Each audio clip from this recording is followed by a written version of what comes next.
Greetings and welcome back to the Casual Wargamer. It is now day 5 of Grotmas for this video, and we're talking about the new Admech detachment entitled the Haloscreed Battle Clade. Yes, they really need to work on these names. Again, Admech are an army I don't really understand how they play. I've always felt they are an army where Games Workshop really don't know what to do with them. And to be honest, with this particular detachment, that may have changed. It's another one where I have seen people online talking about it and basically saying either they would rather play one of the ones from the Codex, but there seems to be an equal number of voices saying, actually, this is better than trying to nuke your opponent at the start of the game. So with that in mind, let's take a look. So there is a slight problem, and assuming Games Workshop haven't fixed this by the time you watch this video, let's see if you spot it. I'm sure you have, because I'm sure by the time I've done this, you've seen this on umpteen other channels. But new spheric transference. In your command phase, select one or more units from your army, including units embarked within transports. The maximum number of units you can select depends on the battle size, which either is 1, 2, or 3 units. Until the start of your next command phase, those units gain the Halo Override keyword. Then select one of the abilities below. Until the start of your next command phase, units from your army with the Halo Override ability have that ability. And it's either +2 movement, +1 toughness. You can charge when you advance, and stealth. What's the problem? It doesn't specifically say Adeptus Mechanicus units in your army. You can use this on Imperial Knight allies, Imperial Agents allies. It's like, okay. You can see the problem. I'm sure this is an oversight and it will get fixed. I'm fairly certain they don't intend for your Imperial Assassins to suddenly gain 2 inches of movement or the ability to advance and charge, but hey ho. But they're handy little abilities. They're nothing overly strong, but they're nice. So, can't complain on that ability. They just need to word it so it's only Adeptus Mechanicus units, I think. Enhancements-wise, Trans-Oracular Dyad Wafers. 30 points. One Cybernetica Datasmith model only. When the bearer is attached to a Cataphron robots unit until the end of the battle, models in that unit have the Doctrina Imperatives ability, nice, and gain the Halo Override keyword. However, this unit cannot be selected when selecting units at the start of the new spheric transference detachment rule. So they don't benefit from any of those little rules. So you kind of go, first read why, why, but you will actually see in the stratagems there are reasons why you would give it the Halo Doctrine and not give it the special ability. But 30 points seems expensive. But that might just be that I'm, not an Admech player. I don't see where the strengths in some of these units lie, so fair play.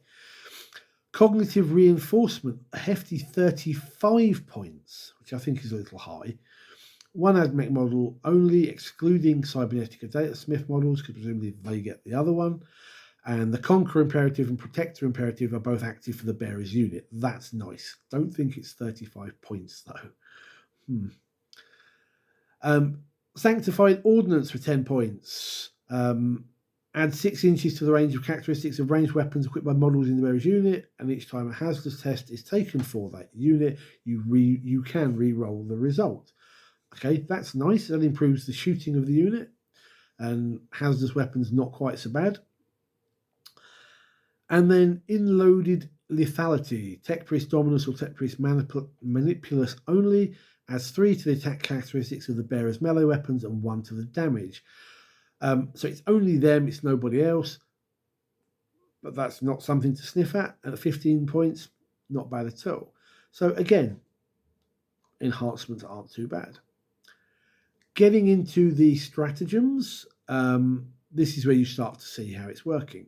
Eradication protocols. In your shooting or fight phase, you select one unit that hasn't been selected to shoot or fight, and each to the end of the phase, each time a model in that unit makes an attack, you re-roll the wound roll of 1, and if it is a Halo override unit, you re-roll the hit roll of 1. So things like, where was it saying up here?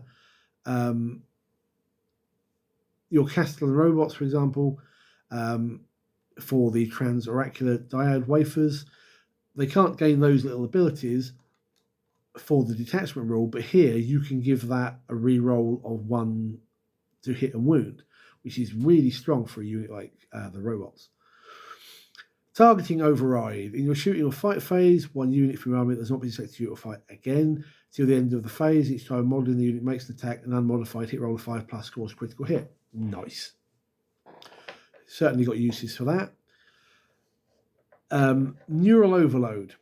In your movement phase, one unit in your army, if it has a Halo override unit, it suffers D3 mortal wounds, and then you select one override ability till the start of your next command phase, they gain that ability. Now, there is a little designer's note that goes with this.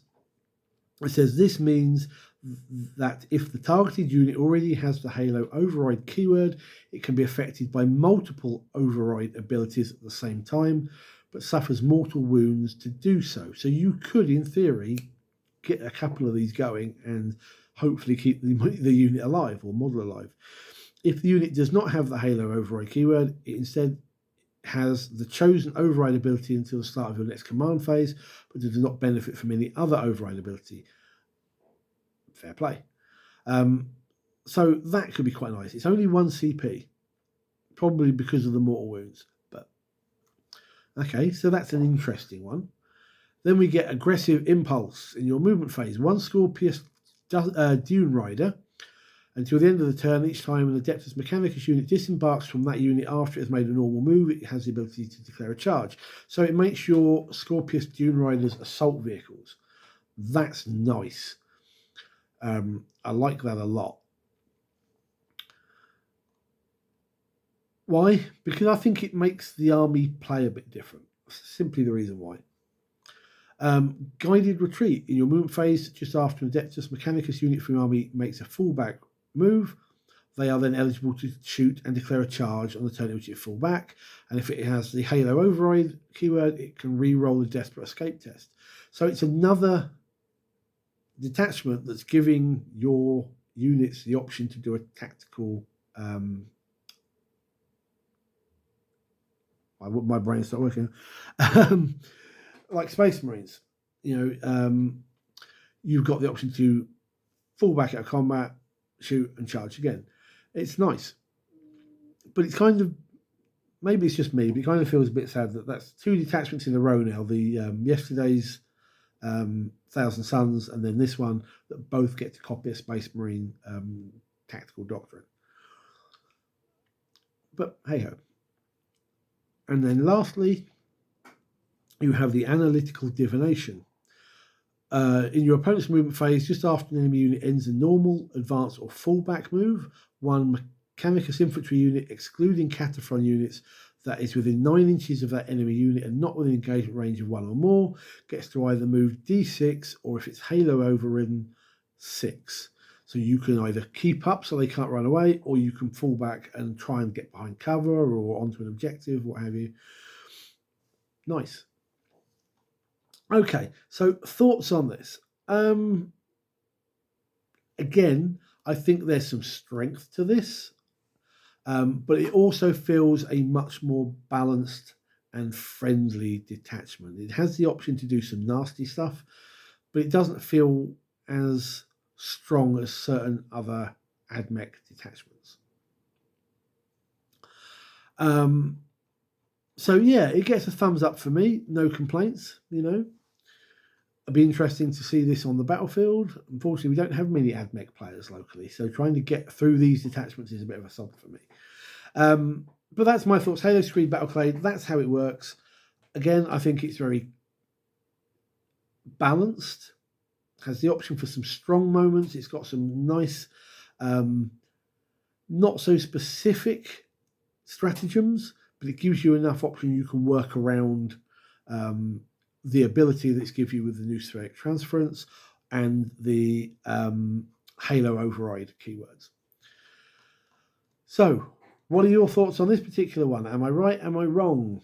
Quite happy to know one way or t'other. So drop that sort of comment down below. If you're an Admech player, are you likely to play this one? Or if you have played it, what are your thoughts? Let me know down below. In the meantime, give me a thumbs up, hit the subscribe button, and I'll see you in the next video and in the comments down below. Take care, guys. Good gaming.